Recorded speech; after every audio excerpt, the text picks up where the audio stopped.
Welcome to the AFR Saints channel, where we provide you daily content on your favorite team, the New Orleans Saints. Do us a favor and hit that subscribe button. Be sure to leave your comments below and smash that like button.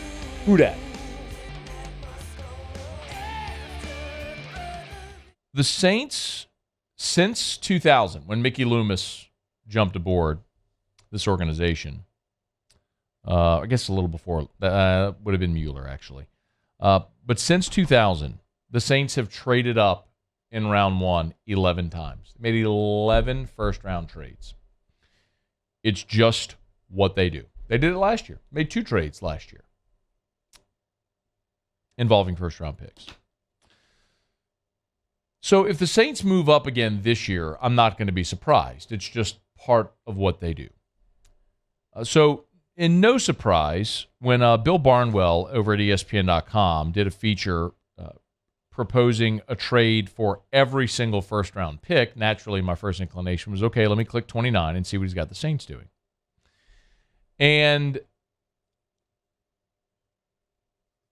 I think it makes a lot of sense. Not necessarily what I would do or want the Saints to do, but what he proposes as a first-round trade for the Saints makes a lot of sense.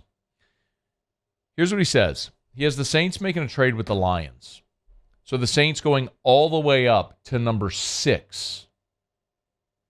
So the Saints would send pick 29, pick 40, so the first rounder, the second rounder, and next year's 1 to Detroit for the 6th pick and the Lions' 3rd round pick, the 81st pick. So basically you would give up next year's 1 and a 2 to go up to swap. You'd swap first rounders this year, give up this year's 2nd, next year's 1st, and then you'd also get this year's 3rd round pick. And Bill Barnwell writes, if the Saints need a defensive tackle, why not go all the way to the top of the class and take top-ranked tackle Jalen Carter? Listen to the tone of this, because this is the thing. The tone of this tells you everything you need to know about how the Saints are perceived in the NFL for their roster-building strategy. This tone tells you, like, I don't even need to read it with a certain cadence. You're going to hear it just with what he writes.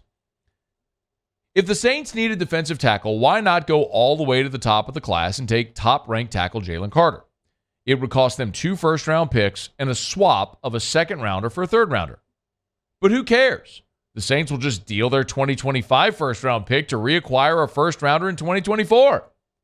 The NFL's oldest team is trying to win now, even if winning now means 9 games and a 14-point loss in the wildcard round as a 4 seed.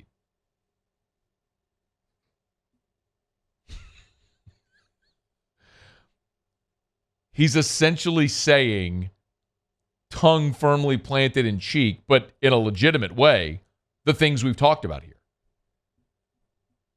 And he goes on to say, by the way, it might be tough for the Lions to drop back, because if they're sitting there at 6 and Jalen Carter falls, they may want to take him there at 6. Wouldn't blame him. And it's really about, are you willing to be patient and value more picks if you're Detroit to continue building your roster? But I'm not so concerned about Detroit as I am New Orleans. And so I was asking myself the question, if this scenario presents, and it would not surprise me at all if it does. Now, I don't know if you could go from 29 to 6, only giving up a 1 and a 2. Like swapping 29 and 6, so going all the way up and only giving up an additional 1 and a 2. That may not be enough to make that drastic of a leap in the round. But if I'm the Saints, would I make that trade? I was asking myself this earlier today, and my answer was absolutely. Absolutely. Since this organization is going to proceed with blatant disregard for the future and only existing in the present without any consideration for what your decisions today might mean for tomorrow, then absolutely you do this deal. Absolutely you do the deal. Jalen Carter is the best defensive lineman in this draft. He is the best player at your greatest need. And again, not want, like not even need, must. Like, I would compare the Saints' need at defensive tackle this year to when they drafted Eric McCoy when Max Unger retired. Unger retired, the Saints had to get a center. They didn't have a first-round pick. The first pick in the draft was their second rounder. They used it on Eric McCoy because they needed a center immediately. The Saints need defensive tackles immediately. Like, it's not even a question of, it'd be a luxury, you'd love more depth. No. You literally don't have enough bodies at that position today. And if you can get the best one in the draft, okay. I'm good with that. I've told you before, I don't even care what the Saints do at 40, as long as at 29 they get the best defensive tackle available. I don't care what you do at 40. They got a lot of other needs on the roster, and they can address those. But if you can get this guy in the top 10, do it. Now, the collateral damage, of course, is then you wouldn't, with this proposal, is you'd miss out on another top 50 player in this year's draft, which could make you better and potentially be a starter. Just when you look at the history and what the Saints have been able to do with second-round picks, if it was Alontae Taylor, if it's Michael Thomas, Marcus Williams, the Saints have hit on second-round picks that they've turned into starting players. Pete Werner. So I would hate to give that up, but at the same time, this is what the Saints are.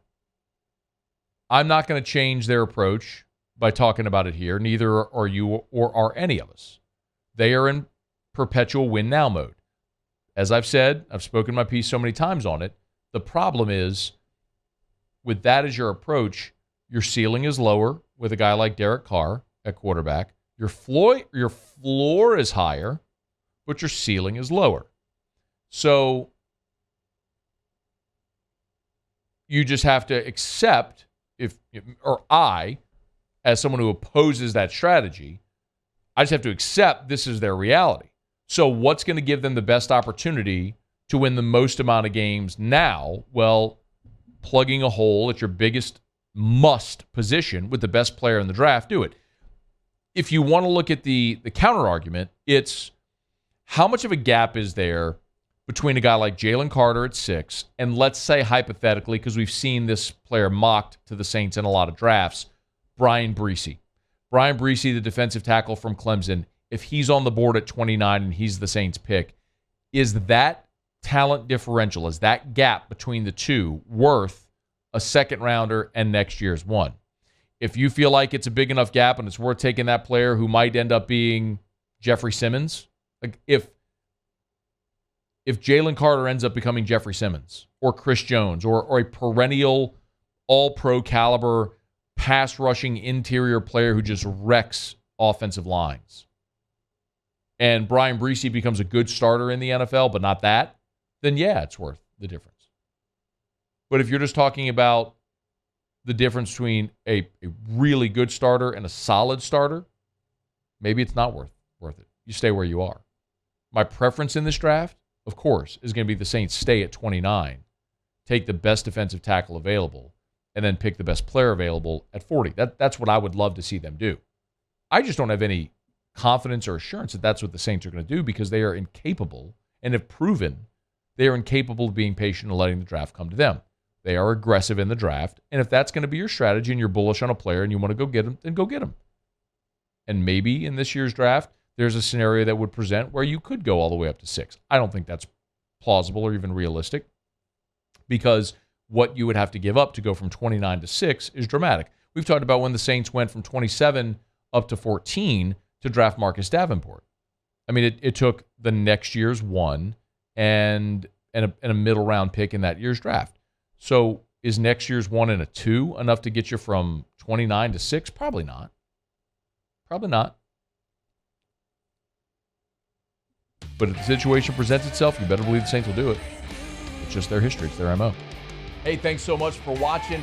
Please leave your comments. I love to interact. And be sure to hit the red subscribe button below.